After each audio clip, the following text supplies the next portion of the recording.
মমতার আঁচলে বড় হয়েছে। দিলীপের আক্রমণে এবারে মুখ খুললেন শুভেন্দু।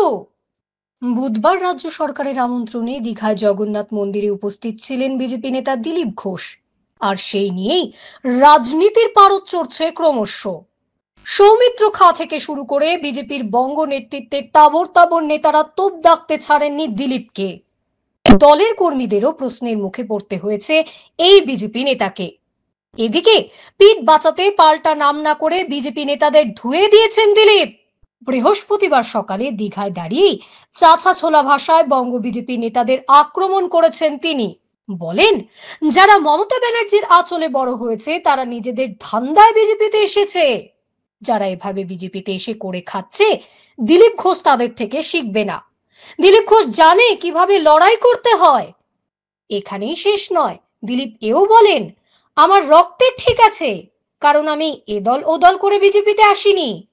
নাম না করে এখানে দিলীপ ঘোষ শুভেন্দু অধিকারীকেই তোপ দাগেন এমনটাই মনে করছে রাজনৈতিক মহল। কারণ শুভেন্দু অধিকারী তৃণমূল থেকে বিজেপিতে এসেছেন। এদিন সাংবাদিকদের উত্তরে শুভেন্দু প্রথমে বলেন, এ ব্যাপারে আমি কোনো মন্তব্য করব না, গতকালই আমার অবস্থান স্পষ্ট করে দিয়েছি। এরপর শুভেন্দু বলেন, 2011 সালের আগে আমার বক্তব্য ছিল সিপিএম যাক, যে পারে আসুক।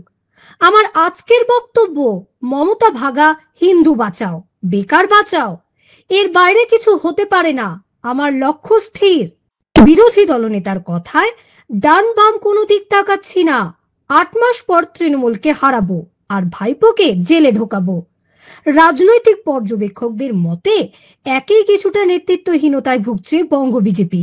এর মধ্যে বিধানসভা ভোটের আগে দলের মধ্যেকার এই কোন্দল আরো ভোগাবে গেরুয়া শিবিরকে।